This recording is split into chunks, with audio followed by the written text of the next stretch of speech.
top three breakout drivers or riders do you see in 2024, mainly exceeding their 2023 wins, more wins or podium top 10 finishes, or bring a team their first win and higher average season than in the past? Well, the first one you have to throw out in this category is former grid ranking champion Marc Marquez. He has to have a better year this coming year than he did last year on the terrible Honda, which he was just throwing at the scenery every weekend and didn't get a win and barely was on the podium a couple towards the back end of the season. But now on the Ducati, the best bike on the grid, he surely will have a strong year and be in championship contention on a customer bike, much like Jorge Martin was in 2023 for Pramac. So we could have Marquez versus Martin versus Bagnaia for the championship, all on Ducatis, which will be exciting next year. Breakouts, other than that, there's not many rookies, is there? I mean, Formula One, we've got exactly the same field as we did last year, so there's no one really to talk about in terms of standing up and making a stand in that. Again, much like NASCAR, there's not many rookies there really this year, and IndyCar as well. I think it's going to be people that have been a little bit away from the winning and the podiums that come back. Like Mercedes, they've got to bounce back, haven't they, this year after the last couple of years that have been pretty poor for them in Formula One. But the headline probably in this category has to be Marquez.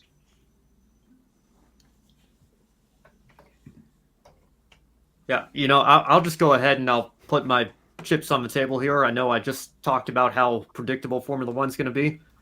I will say either Lando Norris or Oscar Piastri will get their first win. I know Piastri has that sprint race win, but I'm going to pick one of the McLaren drivers to be on the top step of the podium at some point in the 2024 season. I don't think they're both going to be able to do it, however, because of how far ahead Red Bull's going to be, generally speaking. But I've got a feeling there's going to be one race or two where maybe unreliability hits Red Bull, or they just have another Singapore Grand Prix weekend where they just don't get the setup right. That could be the golden opportunity for McLaren, a team that really had one of the most remarkable in-season turnarounds that I've ever seen in this sport. I mean, I think it's very easy to forget they were absolutely nowhere at the start of 2023 when you think back to Bahrain and Saudi Arabia and us just thinking it's going to be an absolutely dreadful year for them.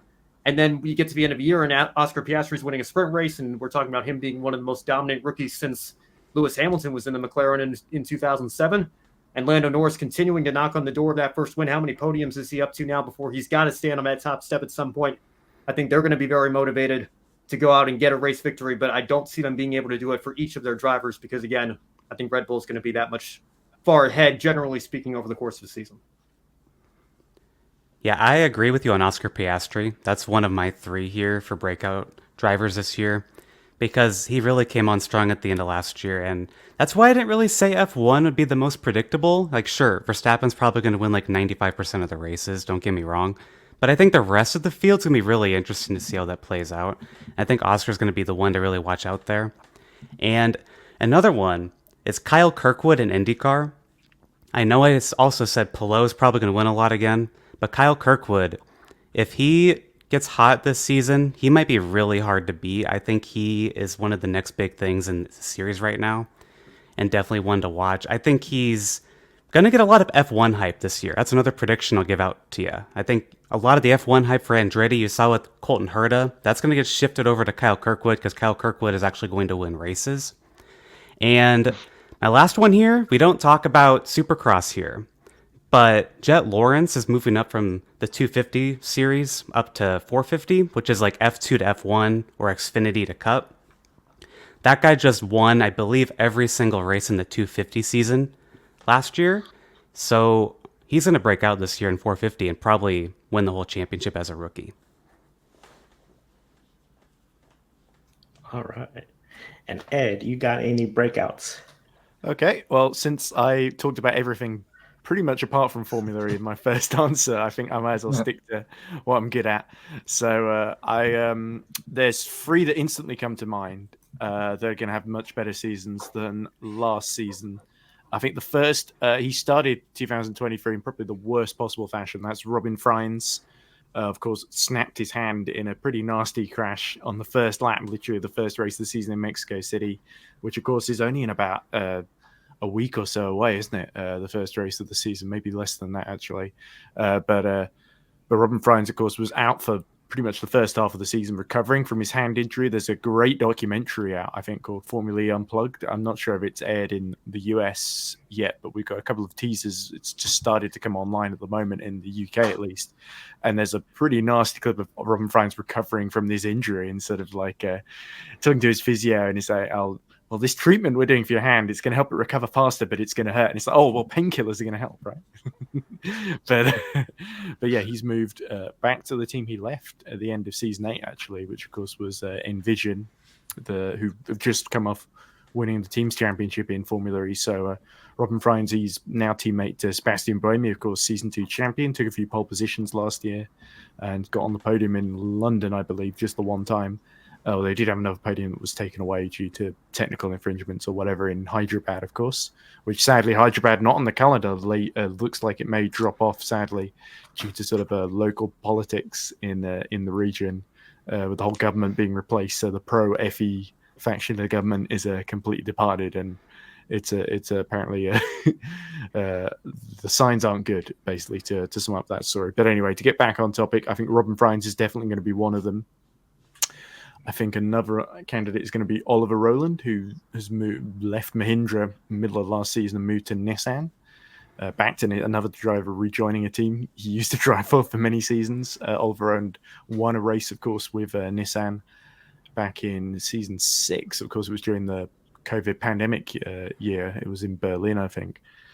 Penultimate race of the season, if I remember correctly, he won with Nissan, but he's not had too much success since, a couple of podiums. But other than that, it's been slim pickings for Oliver Rowland. So he's probably picked the right time to go back to Nissan, given the pretty disastrous year Mahindra had.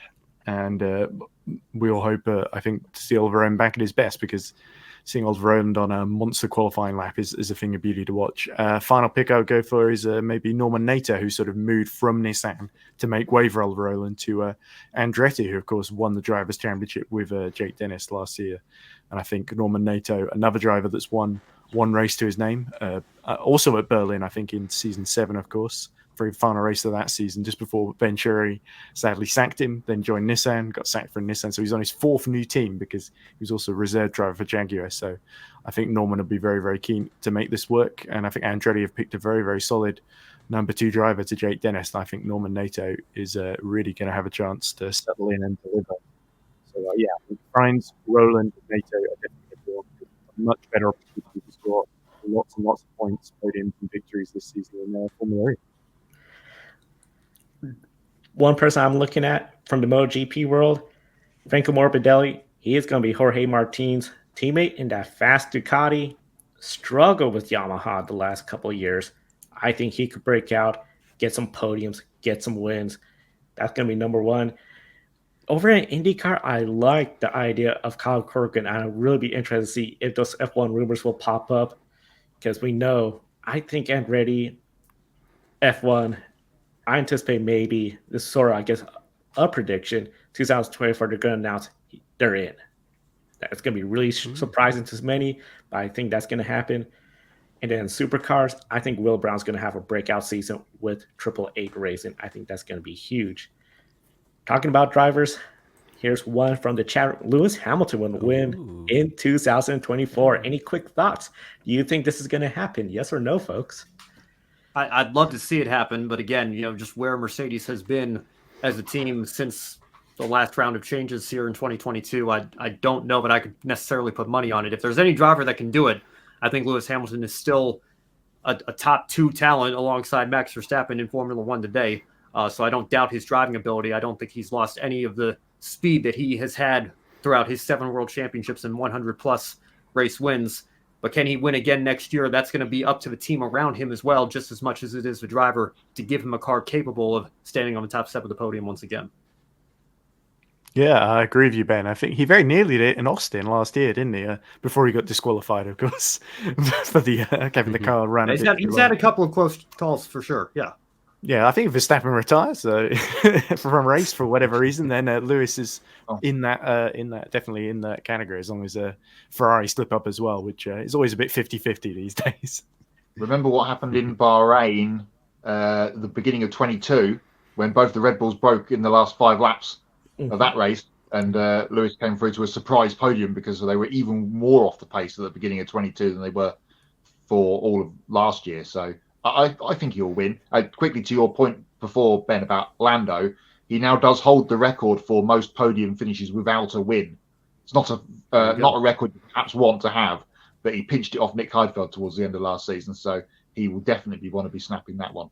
Yeah. Well, I've got a feeling Heidfeld's going to reclaim that record eventually because I think Lando, Yeah, sure, if not true. 24, not far beyond 24, I think he's going to be in the sport for a long time, and he's going to have an opportunity to be in a car capable of winning races again in the not too distant future.